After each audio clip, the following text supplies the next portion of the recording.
Good day and welcome to Big Bad Tech. I'm your instructor Jim Pytel, and today's topic of discussion is air preparation in pneumatic systems. Our objective is to examine how ordinary environmental air is transformed into the power transfer medium of choice central to pneumatic systems. We'll examine filters, lubricators, regulators, compressors, prime movers, pressure switches, relief valves, and more.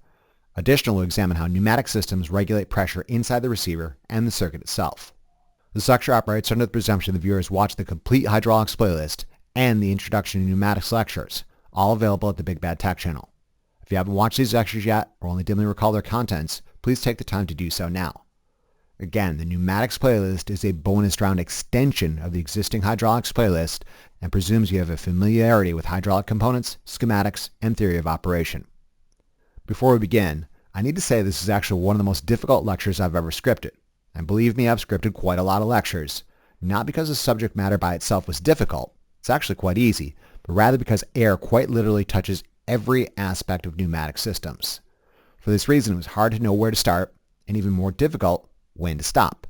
In the interest of forward progress, I decided to restrict this lecture to a somewhat limited scope that I'll come back later to correct and expand upon when it's appropriate to do so. Let us begin. Perhaps the easiest way to discuss air preparation in pneumatic systems is to compare and contrast it with how oil circulates through a hydraulic system. On a very basic level, one can think of a hydraulic system as a series of power conversion stages. A prime mover converts one form of power, in the case of motor electrical, into rotating mechanical power with a measurable torque and rotational speed.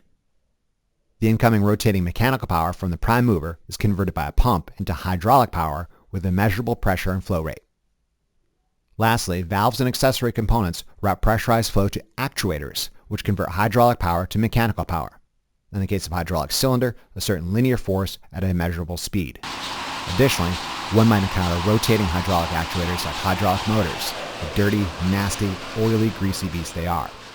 In summary, a prime mover converts electrical power to rotating mechanical power, a pump converts rotating mechanical power to hydraulic power, and an actuator converts hydraulic power to mechanical power. On a very basic level, pneumatic systems perform the exact same series of power conversion operations, albeit with different actors playing different roles. Notably, a compressor takes the place of a pump. The schematic symbol for a pneumatic compressor is almost identical to that of a pump, the one difference being the output arrowhead is clear rather than solid. Similar to a hydraulic system, a motor prime mover converts electrical power to rotating mechanical power. A compressor converts rotating mechanical power to pneumatic power, and an actuator converts pneumatic power to mechanical power. In the case of a pneumatic cylinder, linear mechanical power. Although extremely similar at this conceptual level, important differences between these two types of fluid power systems exist. A hydraulic system, quite like the human circulatory system, is closed, in that the oil sucked up from the reservoir via the pump is routed throughout the system, ideally with minimal leakage, and then returned to the same reservoir, typically through a return filter, where it's sucked up once again and rerouted through the same system over and over. Consider this simple hydraulic circuit. When the directional control valve is shifted to the straight-through position, the pump sucks up oil from the reservoir and pushes it into the cap end of the double-acting cylinder. As the cylinder extends, oil from the rod end is exhausted back to the reservoir. When operator releases the manual actuator, the spring offset directional control valve returns to the cross-connect position. The pump sucks up that same oil from the same reservoir and pushes it into the rod end of the double-acting cylinder. As the cylinder retracts, oil from the cap end is exhausted back to the reservoir. In summary, oil doesn't leave a closed hydraulic system. That's a good idea. Oil is dirty, expensive, and presents contamination, slip, and fire hazards. A pneumatic system, in contrast, is open. Why go to the trouble of storing and reusing air when we're quite literally immersed in air? Just suck up some more air when you need it and spill it back into the environment when you're done with it. There's no need for a return path or a dedicated reservoir in a pneumatic system because the entire surroundings effectively serves as a reservoir. Consider this extremely simplified pneumatic circuit consisting of a compressor, a directional control valve, and a double-acting cylinder. You note the directional control valve has two exhaust ports, identified as empty arrowheads pointing away from the system. These are exhaust ports that are open to the atmosphere. We'll examine the idiosyncrasies of pneumatic directional control valves in greater detail in later lectures. However, the same principles as hydraulic directional control valves hold true. Directional control valves in pneumatic systems similarly stop, start, and change the direction of fluid flow.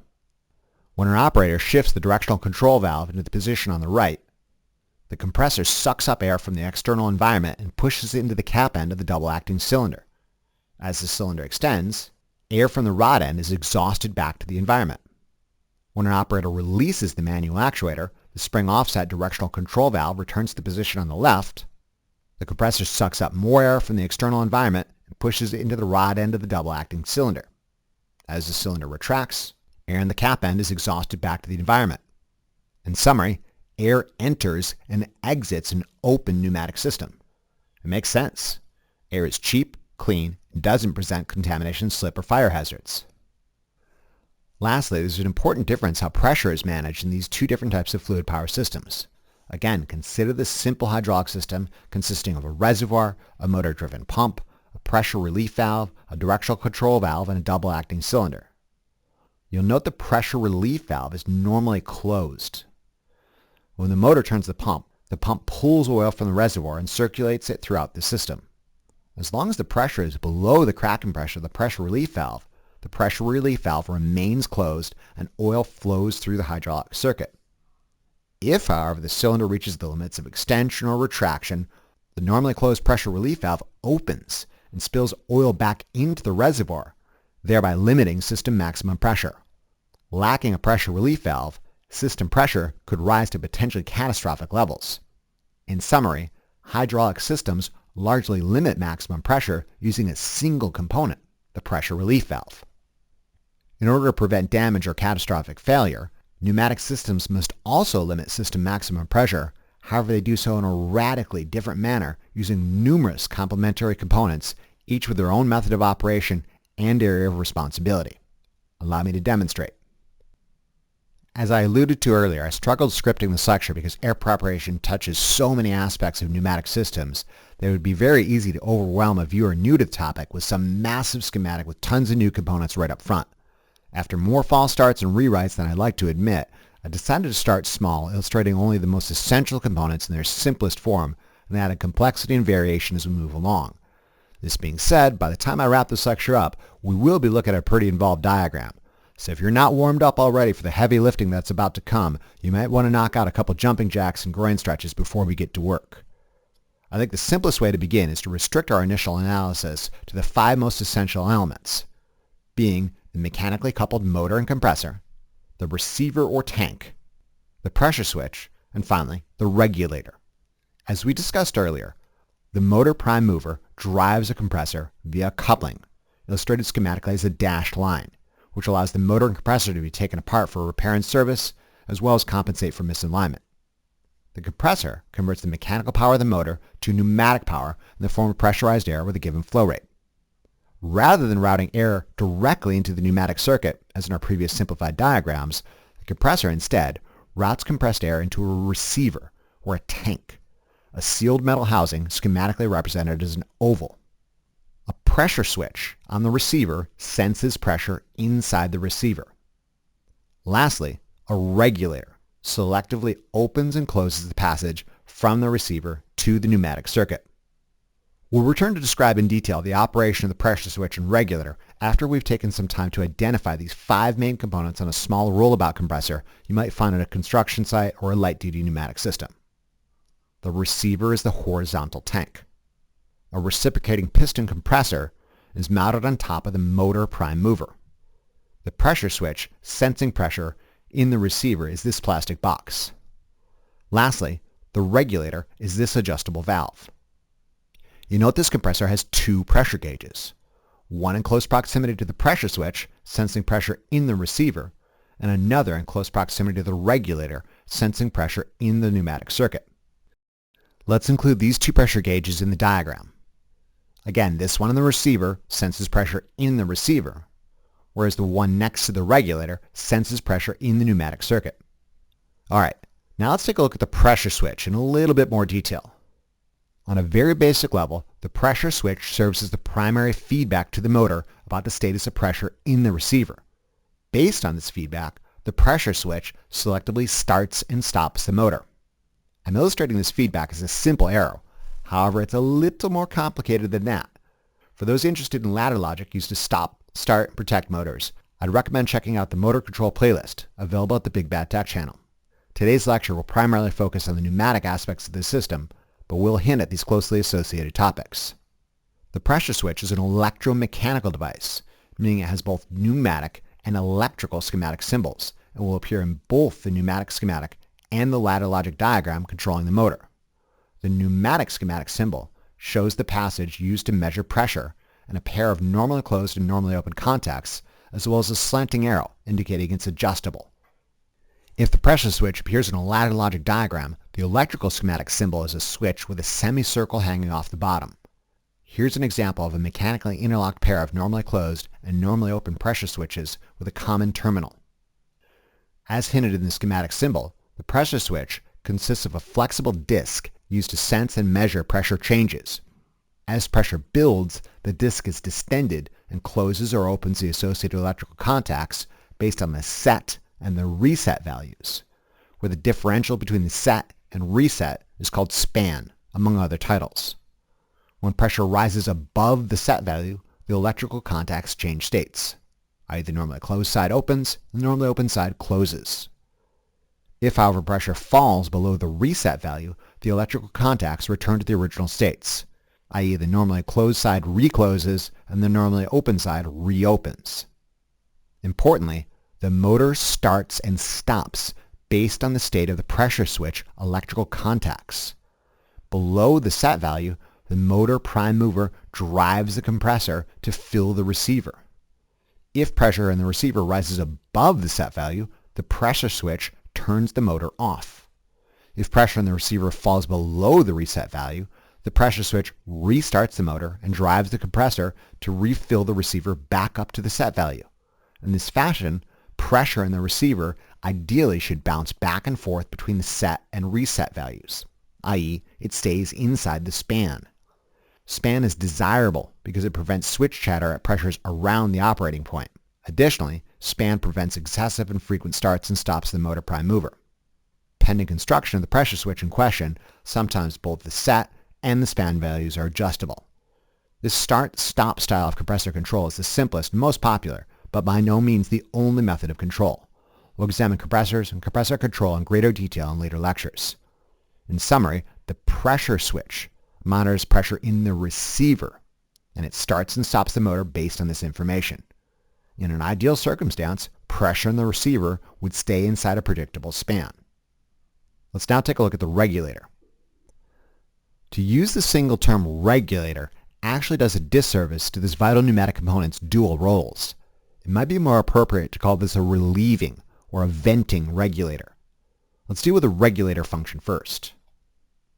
The regulator function can be schematically illustrated as a normally open valve passage pointing from the receiver to the pneumatic circuit, sensing pressure on its outlet. A spring with a slanting arrow indicates the regulator is adjustable.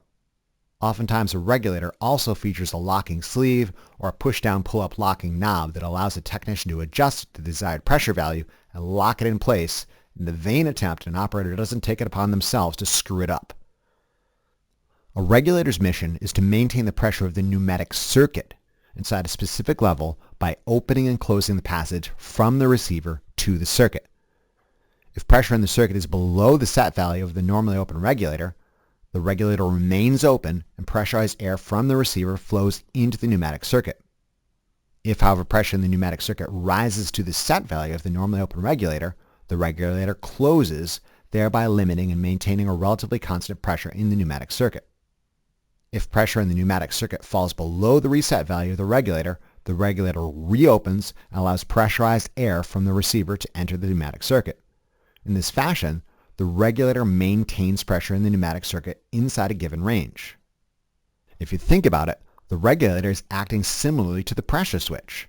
The differences being the pressure switch maintains pressure inside the receiver inside a predictable range, whereas the regulator maintains pressure in the pneumatic circuit inside a predictable range.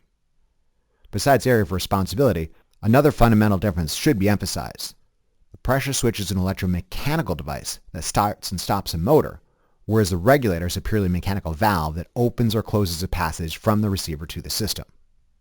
I should note during system shutdown, it's a recommended practice to readjust a regulator back to the minimum to relieve spring pressure on the valve and adjustment mechanism. At system startup, one will readjust the regulator back to the desired value and begin operation. Any competent lab instructor will make sure you check if you follow these procedures and take it out on your hide if you don't. Let's now upgrade our simple regulator to a more sophisticated relieving regulator. Schematically, a relieving regulator, sometimes called a venting regulator, is illustrated as a bidirectional valve with a double-headed arrow and an exhaust port back to environment. I should note, sometimes you might see a muffler or a silencer on the vent port, schematically represented as a zigzag maze-like passage.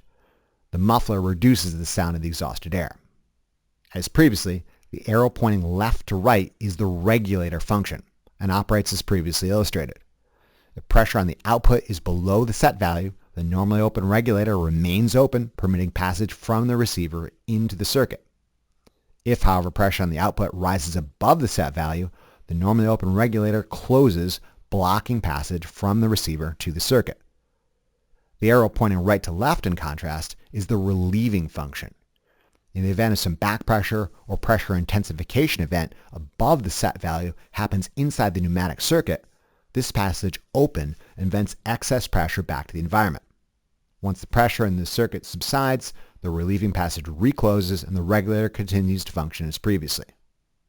Before we add anything more to this basic diagram, it's important to note that the receiver essentially acts like a pneumatic battery, being a stored quantity of pressurized air just waiting to be put to use. The motor and compressor charge up the battery at the direction of the pressure switch. The pressure switch additionally prevents the receiver from being overcharged by stopping the motor when it's appropriate to do so. The regulator, in contrast, draws down the stored energy in the receiver based on the needs of the pneumatic circuit by selectively opening and closing the passage from the receiver to the circuit. In the event of the pneumatic circuit experiencing a pressure intensification event, the relieving function would vent it back to atmosphere. Now that we've got an idea of how the motor, compressor, receiver, pressure switch, and relieving regulator work, let's examine some additional elements you might encounter in close proximity to the receiver, notably a safety relief valve and the manual dump or drain valve. The safety relief valve is a normally closed valve that senses pressure on its input. In ordinary circumstances, this valve remains closed. If, however, pressure inside the receiver rises above the set value of the safety pressure relief valve, let's say because the pressure switch fails to stop the motor, or some other equally bad overpressure event, the safety pressure relief valve opens and vents the excess pressure in the receiver to atmosphere. Another important accessory component in close proximity to a receiver is the manual dump or drain valve, schematically represented as a pair of opposing triangles. As we'll learn in later lectures, changes in air volume results in change in pressure, temperature, and air's moisture carrying capacity, among other properties. The manual dump valve might be actuated at the end of the day or during periodic maintenance to remove accumulated moisture or impurities. More sophisticated systems might use a solenoid-actuated dump valve that does so automatically on a specified interval. Additionally, a dump valve might be used to completely evacuate the reservoir as part of lockout and tagout procedures to ensure a system is safe to work on. Here's the safety relief valve from our earlier example system. Maintenance procedures may call for a technician to manually actuate the safety relief valve on a periodic basis to ensure it works properly. Good luck getting it to reseat properly after doing so. Ask me how I know. The safety relief valve can also be triggered accidentally by snagging on a hose or a power cord or bumping it while you're trying to work on something delicate inside a dimly lit enclosure. Again, ask me how I know. If we flip the unit over, we see the manual dump or drain valve. When open, this valve empties the receiver along with any accumulated moisture and contaminants, often intermittently freezing shut as it does so. I'll explain why this volume and pressure-induced temperature change occurs when we examine the combined gas law in later lectures. Speaking of contaminants, let's take a look at filtration. As you're no doubt aware, everyday environmental air is chock full of a shitstorm of dirt, dust, debris, boogers, and bug parts that don't belong in pneumatic systems characterized by dynamic seals with close tolerances. Pneumatic filters, similar to hydraulic filters, are made out of closely spaced mesh material designed to exclude certain size contaminants. Clean air, free from contaminants, is necessary for the smooth, leak-free operation of valves, actuators, and other pneumatic components. As a frontline defense, Dirty environmental air is first passed through an inlet filter, schematically illustrated as a diamond with a dashed line. The inlet filter performs initial coarse filtration of environmental air bound for the compressor. Here's an example of paired coarse inlet filters on a more industrial scale compressor. While we're looking at this picture, we can see the receiver, the motor prime mover, a double two-stage reciprocating piston style compressor, the pressure switch, the dump or drain valve, and if you look at the stem of the pressure switch, one of several safety pressure relief valves. Finer filtration occurs later in another crucial component known as a filter separator, ordinarily installed between the receiver and the regulator. The filter portion of a filter separator is schematically symbolized as a diamond with a dashed line. The fine mesh of a filter physically excludes airborne contaminants that pass through the coarser inlet filter into the receiver prior to entering the pneumatic circuit. The separator portion of a filter separator is the triangle and the drain on the bottom. As air is drawn in from the receiver and directed through the filter separator, it does a rapid, almost 180-degree bend as it enters, flinging any heavier contaminants and moisture to the bottom of the bowl. A manual drain on the bottom of the filter separator bowl allows any accumulated moisture and debris to be removed during periodic maintenance. If a filter separator has an automatic drain, it will often include another triangle in the schematic symbol. Here's an example of an integrated filter separator, relieving regulator, and pressure gauge installed right on a receiver. Filter separator on the bottom, relieving regulator and pressure gauge on top. I should note you might find the motor, compressor, and receiver locked in another room or a soundproof box, the noisy beasts that they are, and an integrated regulator and pressure gauge at air drops placed around a shop or factory at the point of use. While we're on the topic of filter separators and relieving regulators, another component you may see in close proximity is a lubricator. A lubricator is schematically illustrated as a diamond-shaped device with a vertical line hanging off the top. A lubricator is a device that periodically apportions a small squirt or a fine mist of oil to compressed air entering a pneumatic circuit. You'll note hydraulic systems have no need for lubricators since the fluid of choice, oil, is itself self-lubricating. Air does not have this inherent property. However, pneumatic systems still need lubrication, and the regular controlled introduction of oil into the airstream ensures the dynamic seals between moving actuators and valves remain functional. I should note, some systems lacking lubricators may necessitate technicians performing regular maintenance to periodically manually lubricate individual components to ensure their reliable operation. Since filter separators, relieving regulators, pressure gauges, and lubricators are often found in close proximity to one another, sometimes integrated and sold as a single device, as in this picture, certain manufacturers may consolidate all of these components into a single simplified schematic symbol that looks like this. The filter is the dashed line. The adjustable relieving regulator is the slanting line, the gauge is the dial, and the lubricator is the vertical hanging line. Using a simplified symbol like this really cuts down on the busywork. One might hear a filter regulator lubricator referred to using the abbreviation FRL, as in show the FNG how to lock out the system and replace the FRL. Let's introduce some other accessory valves and components you might or might not encounter in a larger pneumatic system. Oftentimes the check valve is installed between the compressor and the receiver, oriented such that free flow occurs from the compressor to the receiver, whereas the reverse passage from receiver to compressor is blocked. This prevents receiver bleed down when the compressor turns off. You may also find accessory shutoff valves upstream, downstream, or on both sides of an FRL. Consider these two valves on either side of the FRL, one pretty sophisticated, one pretty simple. The more sophisticated valve on the left is a manually actuated two-position valve with a locking detent, meaning when actuated into one position, the valve stays in that position until an operator makes the conscious decision to shift the valve back to the opposite position, in this case by twisting a manual knob in the opposite direction.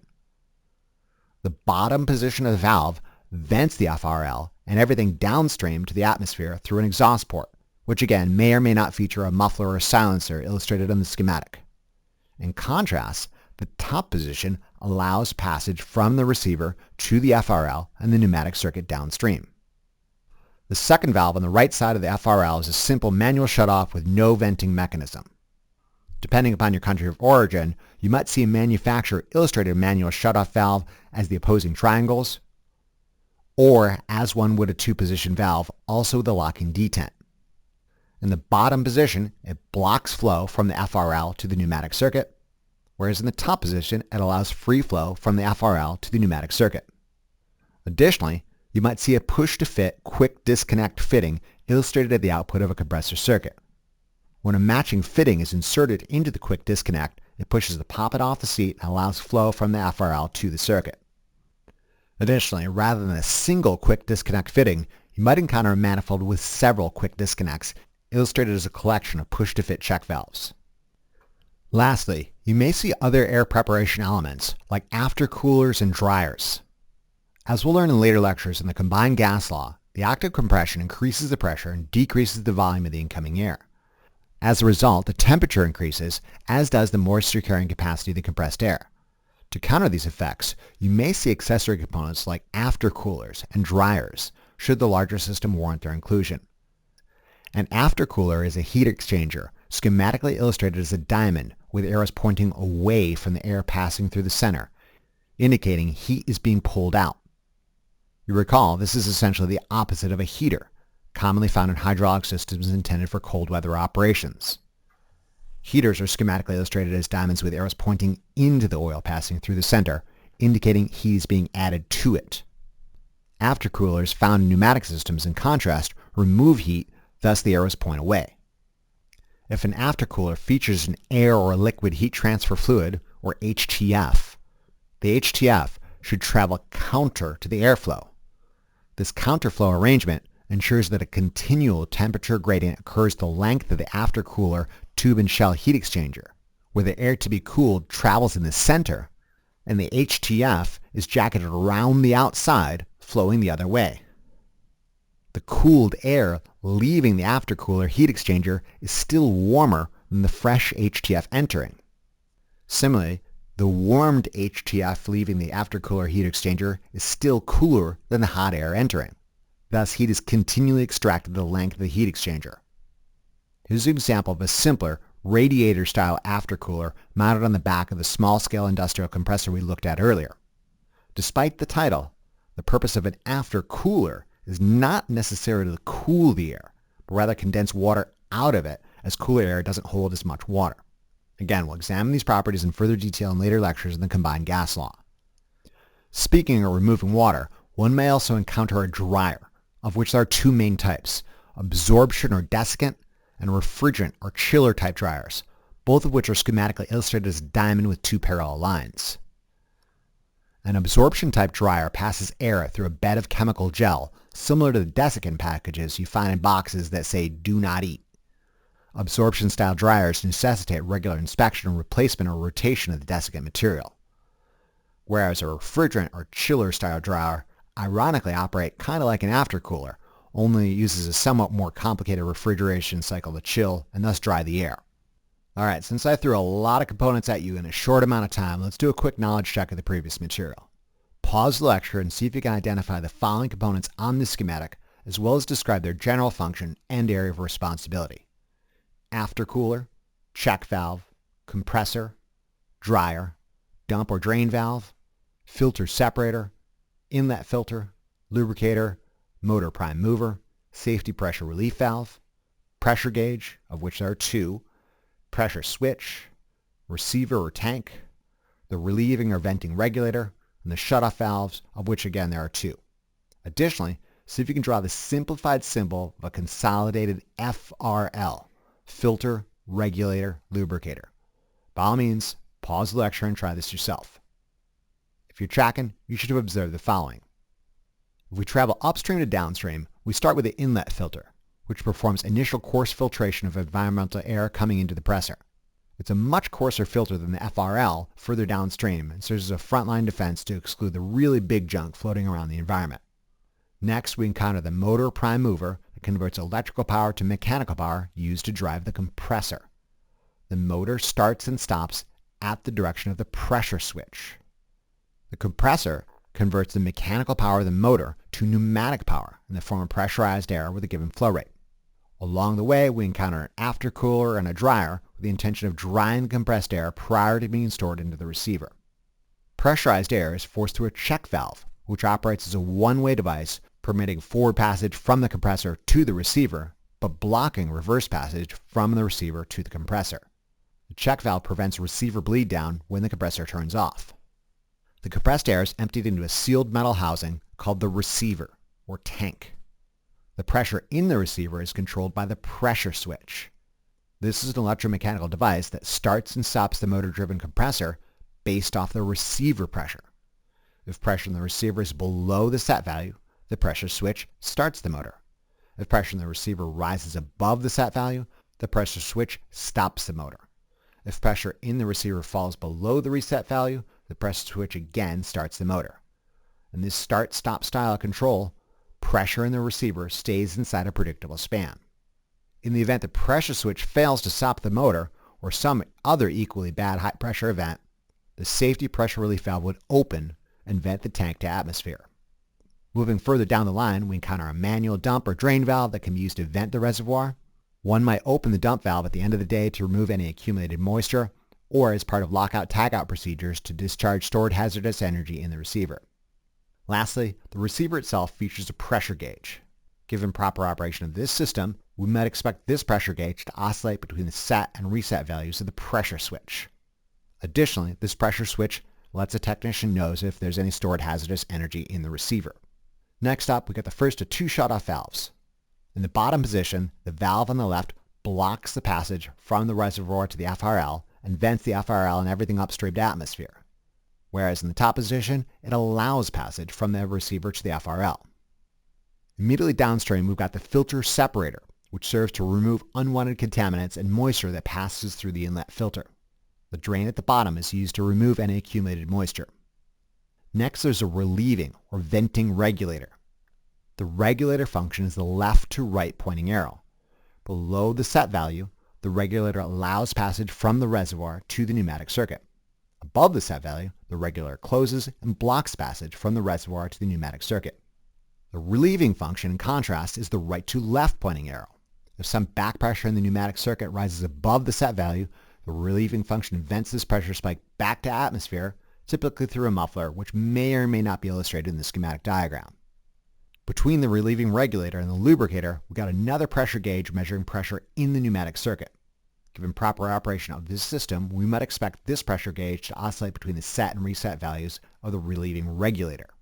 Immediately downstream, we've got a lubricator that introduces a controlled amount of oil to the filtered pressurized air.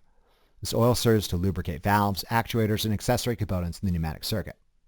Lastly, we've got a simple manual shutoff valve which selectively connects or disconnects the FRL with the circuit. Lastly, since the filter, regulator, and lubricators are such good BFFs and go everywhere together, you might see them jammed together in a simplified FRL schematic showing the filter as a dash line, the regulator as a slanting arrow, the pressure gauge as a dial, and the lubricator as a vertical hanging line. This consolidated schematic sure beats having dragged this cumbersome herd of beasts around all day.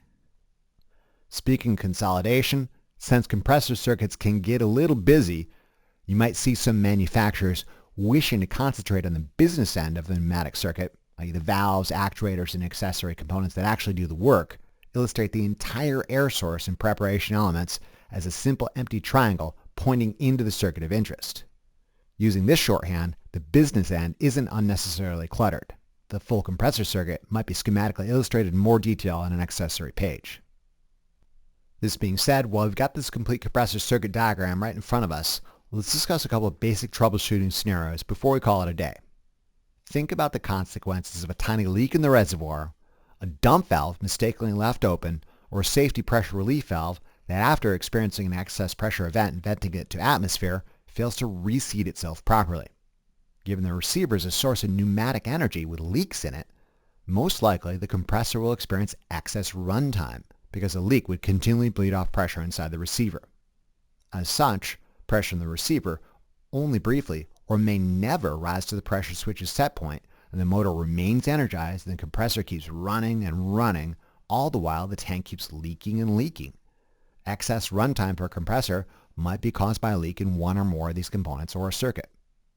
Opposite scenario.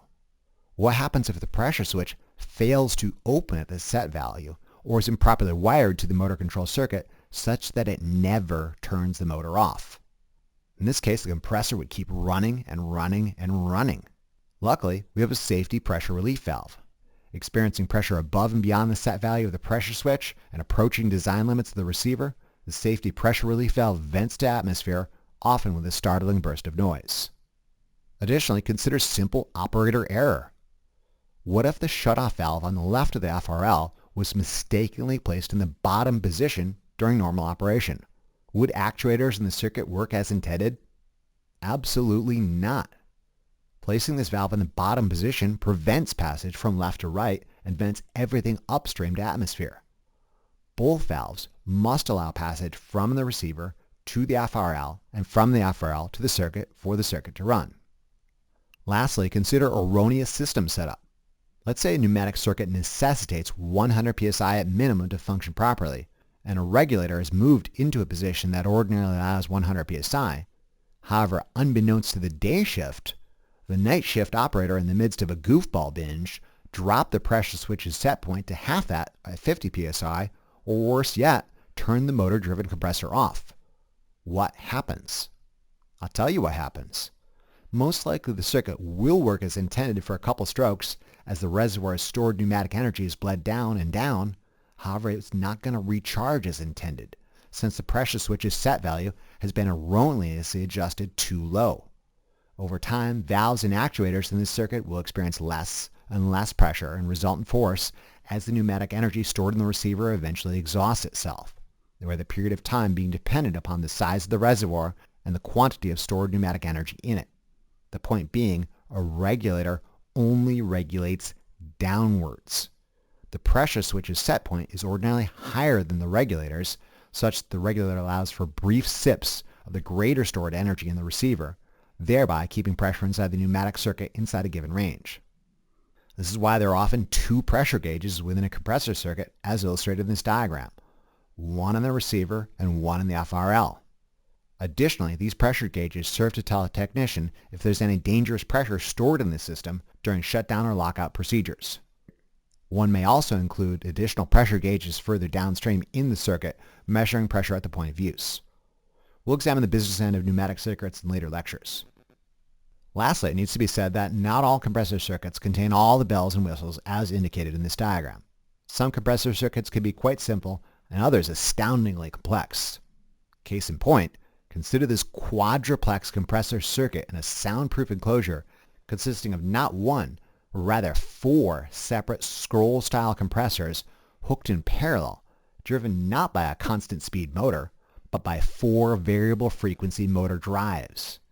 In the event a little air is needed, a single compressor can be driven at a low speed. If, however, demand increases, all 4 compressors can be run at top speed to meet the demand. Compressors can additionally rotate duty cycle. Lastly, rather than a simple pressure switch that changes state at a given value, the system makes use of a more advanced analog pressure sensor or pressure transducer, which outputs a voltage or current signal proportional to pressure. This is to suggest that much more awaits in future lectures. Until then, this wraps up this brief introduction to air preparation in pneumatic systems. In conclusion, this lecture performed a brief introduction to air preparation in pneumatic systems. We examined the similarities and differences in fluid flow and pressure management in closed hydraulic and open pneumatic systems. Additionally, we introduced the schematic symbols and discussed the function, construction, and purpose of compressors, dump or drain valves, filter separators, relieving or venting regulators, lubricators, safety pressure relief valves, pressure switches, receivers or tanks, aftercoolers, and dryers. Lastly, we discussed how the pressure switch largely controls pressure in the receiver by stopping and starting the motor-driven compressor, and how the regulator largely controls pressure in the circuit by selectively opening and closing a passage from the receiver to the circuit. Lastly, we discussed a couple quick hypothetical troubleshooting scenarios involving the compressor circuit. Remember to review these concepts as often as you need to really drive it home. Imagine how well lab will go if you know what you're doing. Thank you very much for your attention and interest, and we'll see you again during the next lecture of our series. Remember to tell your Lazy Lab partner about this resource. Be sure to check out the Big Bad Tech channel for additional resources and updates.